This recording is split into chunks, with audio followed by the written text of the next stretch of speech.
बड़सर चुनाव क्षेत्र से जो बार बार ये कह रहा है कि मेरा मन नहीं लग रहा था, उसने भी अभी 15 करोड़ रुपए से ज्यादा पैसे लिए हैं। इंक्वायरी चल रही है, जल्दी ही सच सामने आएगा।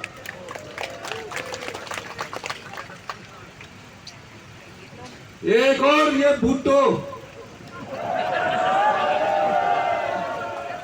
साथ लगते मेरे विधानसभा क्षेत्र से कांग्रेस पार्टी ने इतना सम्मान दिया, बीडीसी का चुनाव हार गया, बेटा चुनाव हार गया, कांग्रेस पार्टी ने सम्मान दिया और उसे एमएलए का टिकट दिया। हमारा साथी विवेक शर्मा हुआ 15 साल से काम कर रहा था, उसे टिकट नहीं मिला, उसने उसके लिए काम किया, वो विधायक बना। आकर क्या कहता है, ये एक्शन को फोन करो कि ये टेंडर मुझे मिलना चाहिए। ये सब चीजें तो अभी उनकी विधानसभा क्षेत्र में मैं जाने वाला हूं। ये लड़ाई बिकने वाले विधायक के खिलाफ ईमानदार लोगों की है, जिस लड़ाई को मैं युद्ध की तरह लड़ूंगा और उसमें आपका साथ चाहिए। आप लोग साथ देंगे?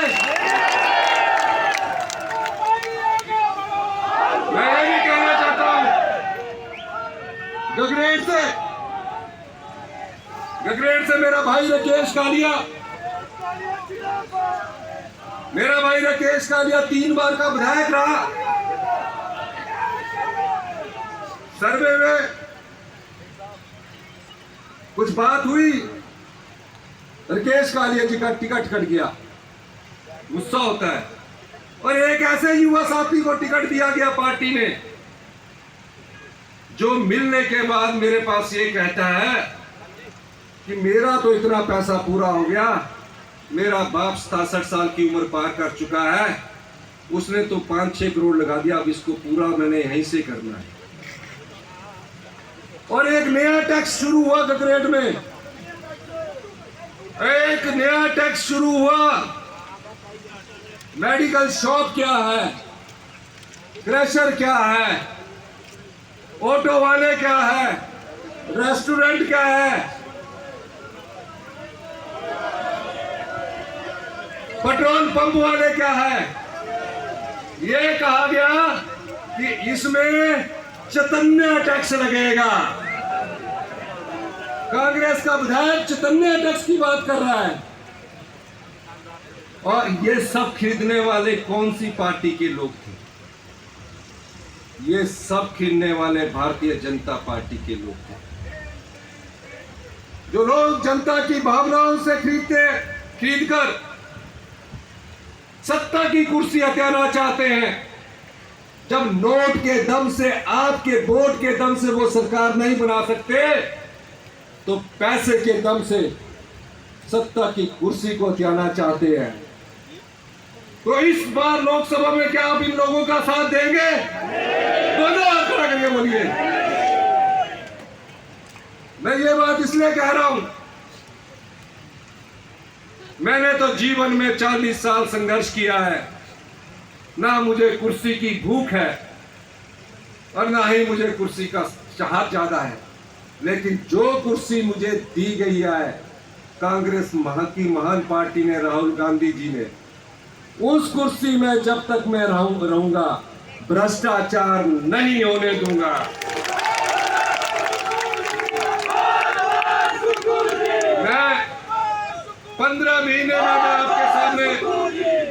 मैं 15 महीने में आपके सामने एक बात कहना चाहता हूं।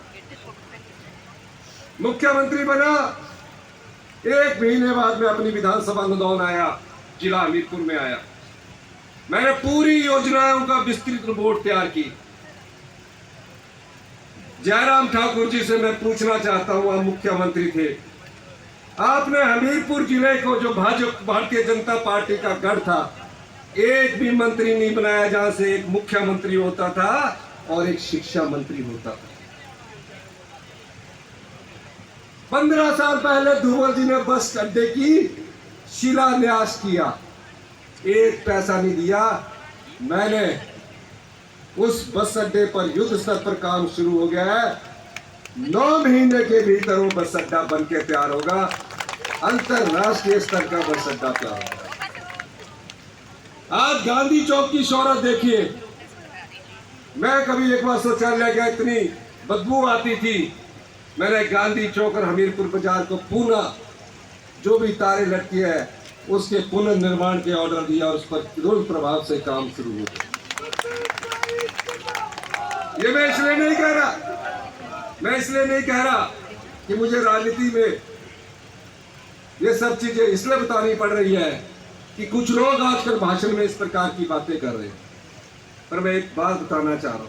15 महीने में मुझे सिर्फ 9 महीने पूरी तरह काम करने का मौका मिला और 9 महीने में 4 महीने हम आपदा से लड़ते रहे। 2 महीने मैं खुद बीमार हो गया।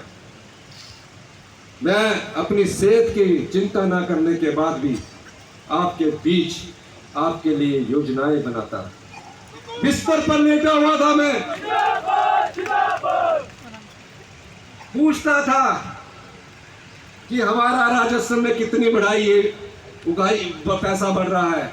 जवाब आता था आज हम 1500 करोड़ बढ़ गए, क्योंकि मेरे मन में ये पीड़ा थी कि जो बेटी 18 साल की उम्र पार कर चुकी है, जब तक उसके शरीर में अंतिम सांस है, उसको हमने वादा किया है कि हम उसे हर महीने 1500 देंगे और हमने उस वादे को निभाया। महिलाओं को, एक परिवार में जितनी भी महिलाएं होगी उनको 1500 रुपया मिलना शुरू हो चुका है। भारतीय जनता पार्टी के लोग चुनाव आयोग के पास गए, जयराम ठाकुर जी, और चुनाव आयोग के पास जाने के बाद उन्होंने उसको रुकवाने की कोशिश की। चुनाव आयोग ने अभी हमें ये परमिशन दी है कि आप फॉर्म जमा करवाइए। मैं आपको इस मंच के साथ माध्यम से क्या देना चाहता हूं, चुनाव आयोग से हम लड़ाई लड़ रहे हैं। मैंने दिल्ली में भी कल वकीलों से बात की, हमें अपनी प्यारी बहनों को 1500 रुपया डालने की इजाजत दी जाए। अगर हमारी चुनाव आयोग ने बात नहीं मानी तो जून के महीने में आपको 3000 रुपया मिलेगा, अप्रैल की किस्त भी मिलेगी, मई की किस्त भी मिलेगी। मुख्यमंत्री बनने के बाद मेरे लिए बड़ा ऐतिहासिक पल था। सचिवालय में अधिकारी कर्मचारी मेरा इंतजार कर रहे थे। मैं सचिवालय ना जाकर उन बच्चों के पास गया जो बच्चे अपनी मां को खो चुके थे, जो बच्चे अपने बाप को खो चुके थे। बालिका आश्रम में जाकर जब मैं उनके हॉस्टल में गया, उनके रहन सहन को देखा, उनके भाव को मैंने पढ़ा, तो मुझे ये लगा कि मुझे इनके लिए कुछ करना चाहिए। उन्होंने मुझसे मांगने की और मैंने पहली ऐसी योजना लाई जिसमें सरकार ही माता है, सरकार ही पिता है। उन बच्चों का 27 साल की उम्र तक सारा खर्चा हिमाचल प्रदेश की सरकार उठाएगी और हर महीने 4000 रुपया पॉकेट मनी मिलेगी। फिर मैंने देखा कि हमने पहली गारंटी दी है, 1,36,000 हमारे सरकारी कर्मचारी थे। मैं कर्मचारी का बेटा हूं, उनको कैसे सामाजिक सुरक्षा मुहैया करवाई जाए।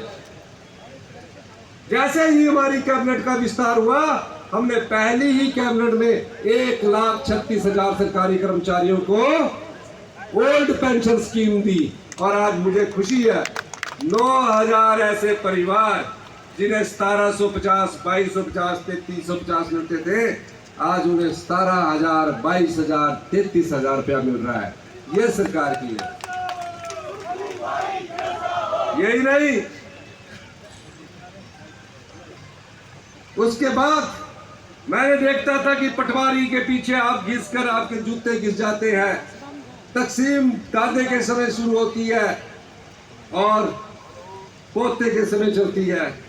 हमने राजस्व कानून में बदलाव किया और उस कानून में बदलाव करके 1 लाख लोगों को हमने इंतकाल करवाए, तकसीम करवाई।